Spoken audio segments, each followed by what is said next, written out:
کہ اللہ کا پتہ ملتا ہی نہیں ہے نبی کے بغیر، اللہ کے ساتھ تعلق قائم ہوتا ہی نہیں ہے نبی اللہ سے تعلق بنائے بغیر۔ اللہ کو جاننے کے لیے ضروری ہے کہ اس کے محبوب صلی اللہ علیہ وسلم سے ربط اور تعلق پیدا کیا جائے۔ اس لیے اس رب نے عبادت اپنی کروائی، اطاعت اپنے نبی کی کروائی، عبادت اپنی کروائی اور اطاعت پیروی اپنے نبی کی کروائی، اس لیے کہ وہ چاہتا ہے کہ لوگ نبی سے جڑیں، لوگ نبی سے جڑیں اور ملوں میں۔ جوڑتا نبی سے ہے، ملتا خود ہے۔ اعلیٰ حضرت سے لوگوں کی دشمنی کیا ہے؟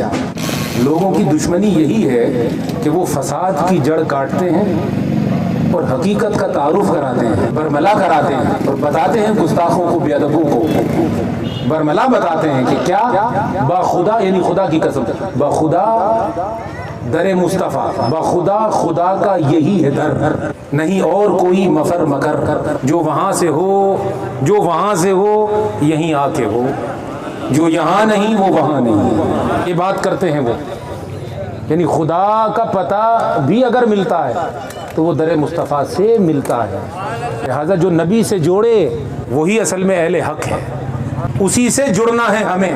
تو اب رسول کی شان یہ ہے کہ وہ خدا سے جوڑ دیتا ہے۔ اولیاء اللہ کی عظمت اور شان کے لیے یہ جلسہ منعقد ہوا، تو ایک دو جملے میں کہہ دوں عقیدے کی اصلاح کے لیے کہ رسول پاک خدا کی ذات سے جوڑنے کے لیے ہیں اور تمام اولیاء امت کے اندر رسول پاک سے جوڑنے کے لیے ہیں۔ تمہیں کوئی ولی ملے گا ہی نہیں جو نبی سے ہٹاتا ہو، جو ولی ملے گا وہ یہی کہتا ہوا ملے گا، در نبی پہ پڑا رہوں گا، پڑے ہی رہنے سے کام ہوگا، کبھی تو قسمت کھلے گی میری، کبھی تو میرا سلام ہوگا۔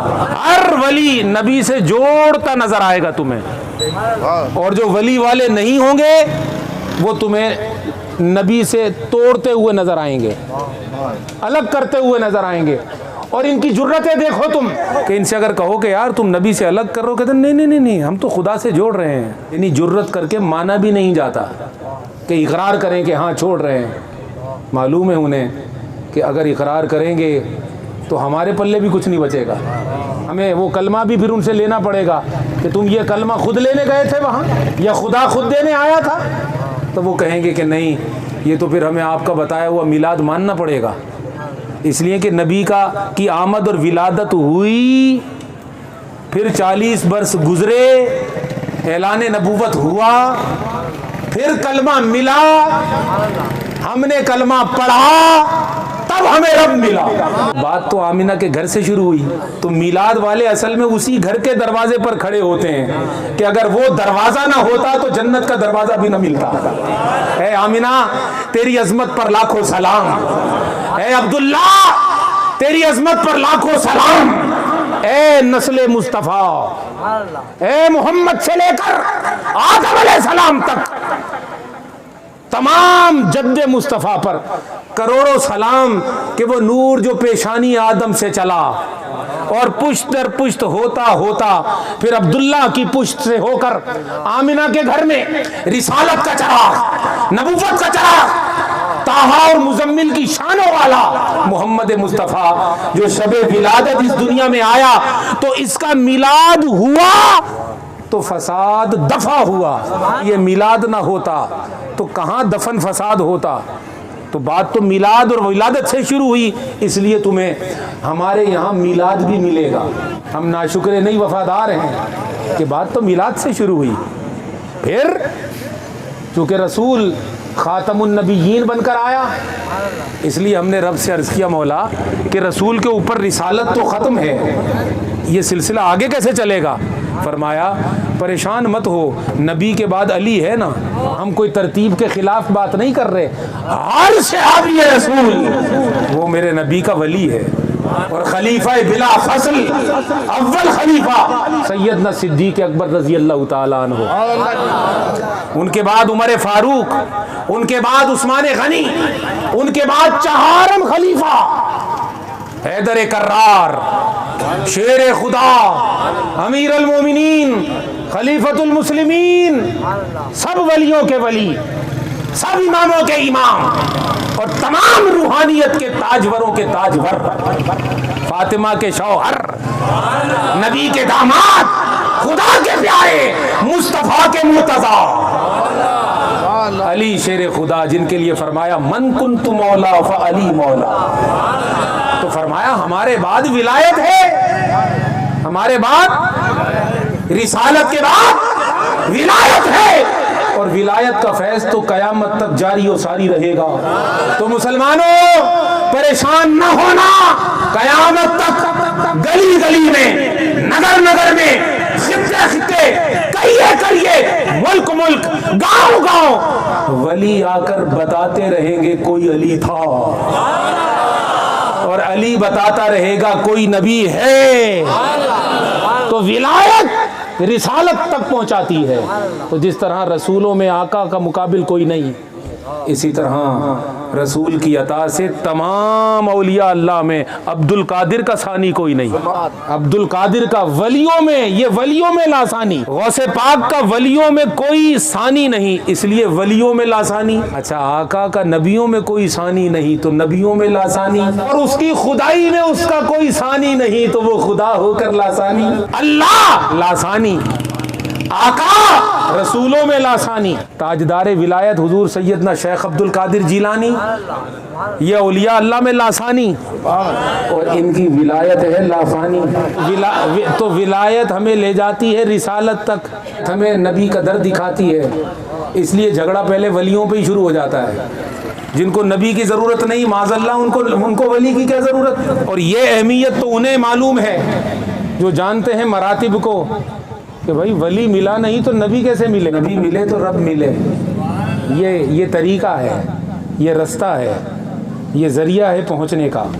اس لیے قرآن مجید پہلے سورہ فاتحہ میں اللہ کی حمد کروا کر، عبادت کا طریقہ بتا کر، اہدنا الصراط المستقیم میں در رسالت دکھا کر، پھر تمام عقیدوں کا تحفظ کرنے کے لیے صراط الذین انعمت علیہم بتاتا ہے کہ انعام یافتہ لوگوں کی راہ پر چلو گے تو صراط مستقیم بچے گا، ایاک نعبد اور نستعین بچے گا، اور الحمدللہ کا عقیدہ بچے گا۔ اگر حمد کرنا چاہتے ہو اور عبادت کرنا چاہتے ہو اور صراط مستقیم پر رہنا چاہتے ہو، انعمت علیہم، انعام یافتہ لوگوں کی راہ پر چلو۔ اور یہ تو ہر فرقہ مانتا ہے کہ انعمت علیہم میں ولی بھی ہیں، نبی بھی ہیں، صدیق بھی ہیں، شہید بھی ہیں، خدا کے علاوہ جتنی ہدایت کے مراکز ہیں سب انعمت علیہم میں داخل ہیں۔ انعمت علیہم میں تمام اولیاء ہیں، انعام یافتہ، اللہ کے ولیوں کی راہ دکھا، انعمت علیہم، اللہ کے ولیوں کی راہ دکھا۔ یہ جملہ آپ کہاں بولتے ہیں؟ آپ نماز پڑھ رہے ہوتے ہیں، بڑے عجیب نمازی ہیں آپ، غیر اللہ کو مانگ رہے ہوتے ہیں نماز میں۔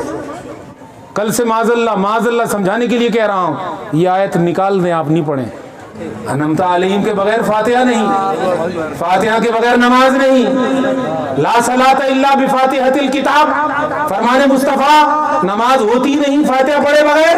حضور فرما رہے نماز ہوتی نہیں فاتحہ پڑھے بغیر، فاتحہ شروع ہوتی نہیں الحمدللہ کے بغیر، الحمدللہ آگے بڑھتی نہیں رب العالمین کے بغیر، رب العالمین سمجھ میں نہیں آتا رحمان رحیم کے بغیر، رحمان رحیم کا تعارف ہوتا نہیں ایاک نعبد کے بغیر، رحمان عطا کرتا نہیں ایاک نستعین کے بغیر، نعبد اور نستعین کا تحفظ ہوتا نہیں صراط مستقیم کے بغیر، اور صراط مستقیم جو در مصطفیٰ ہے اس کی خبر ہوتی نہیں صراط الذین انعمت علیہم کے بغیر۔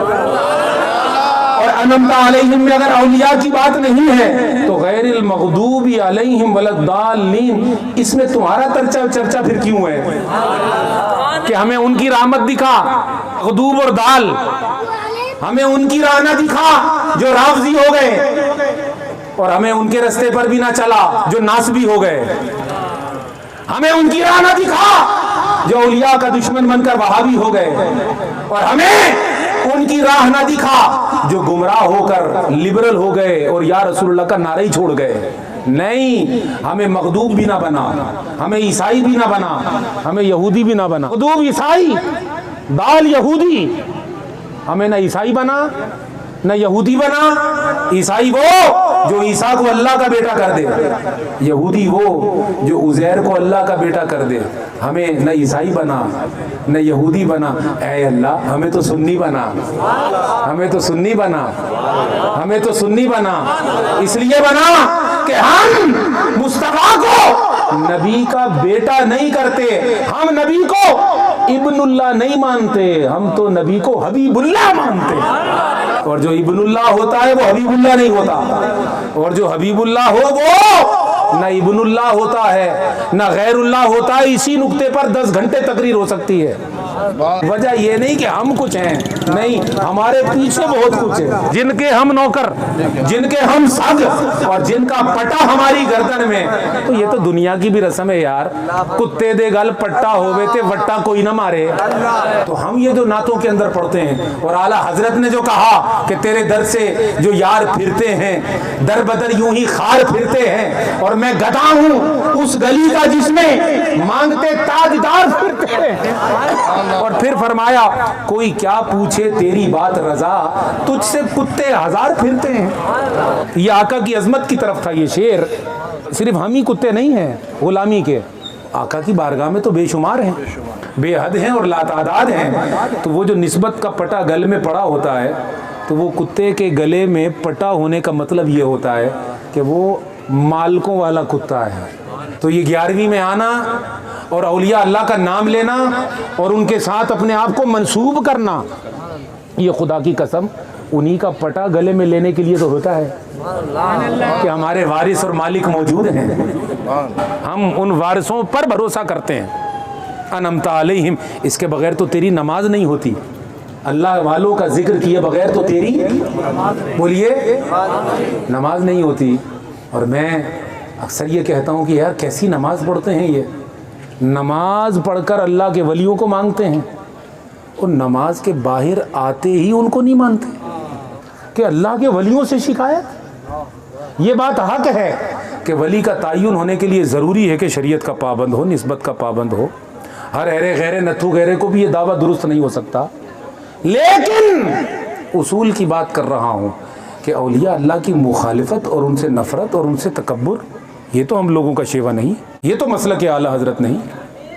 اور جو مسلک اعلیٰ حضرت ہے، اور جو مسلک خواجہ ہے، اور جو مسلک اولیاء ہے، اس میں تو ادب ہی ادب ہے، اللہ والوں سے نسبت ہے اور ان کی غلامی ہے۔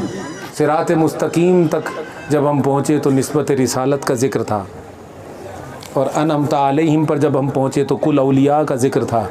تو جس طرح رسول آقا رسولوں میں چمکے ہوئے ہیں، اگر میں یہ کہہ دوں تو غلط تو نہیں ہوگا کہ حضور سیدنا شیخ عبد القادر جیلانی اسی طرح اولیاء اللہ میں چمک رہے ہیں۔ آقا کا در جسے مل گیا ہر نبی اسے مل گیا، اور در غوث اعظم جسے مل گیا ہر ولی مل گیا۔ اور اولیاء اللہ کا پیغام یوں سمجھ لیں کہ جب ولی کامل ہو جاتا ہے تو وہ دریائے وحدت میں گم ہو جاتا ہے، اور اس میں تفرقہ نہیں رہتا۔ اللہ والے جب دریائے وحدت میں گم ہو جاتے ہیں، ہزار ہوتے ہیں، ہزار ہوتے ہیں، خدا کی قسم مگر ایک ہوتے ہیں۔ اللہ والے جب کامل ہو جائیں، کسی مسلک کے ہوں اور کسی مشرب کے ہوں اور کسی عنوان کے ہوں، یہ نسبتیں اور عنوانات اس وحدت کو توڑ نہیں سکتے، اس وحدت کو ختم نہیں کر سکتے۔ جو ایمان کا نور اور اس کے رسالت کا نور اور نسبت اولیاء کا نور جو روح کے اندر پیدا کرتا ہے، وہ وحدت ایسی ہوتی ہے کہ اگر ایک اجمیر کے پہاڑوں پر مراقبہ کر رہا ہو اور دوسرا بغداد کے اندر کہہ رہا ہو کہ میرا یہ قدم ہر ولی کی گردن پر، تو شرق سے لے کر غرب تک، شمال سے لے کر جنوب تک، پاکستان سے لے کر عرش اللہ تک جتنے اولیاء اللہ ہوتے ہیں سب احترام میں سر جھکا دیتے ہیں۔ اور پہاڑوں پر بیٹھا ہوا خواجہ معین الدین چشتی اجمیری وہ غار کے اندر مراقبے میں کہتا ہے حضور ہر ایک کی گردن پر، میری آنکھوں پر، میری پلکوں پر، میرے سر پر۔ پوچھا جائے کہ کیوں، تو میں فقیر یہ عرض کرتا ہوں کہ یوں کہ شیخ عبد القادر جیلانی اگر اپنی زبان سے بول رہے ہوتے تو پھر تو جملہ ہی متکبرانہ ہے، لیکن اولیاء اللہ جانتے تھے زبان عبد القادر کی ہے، کلام قادر کر رہا ہے۔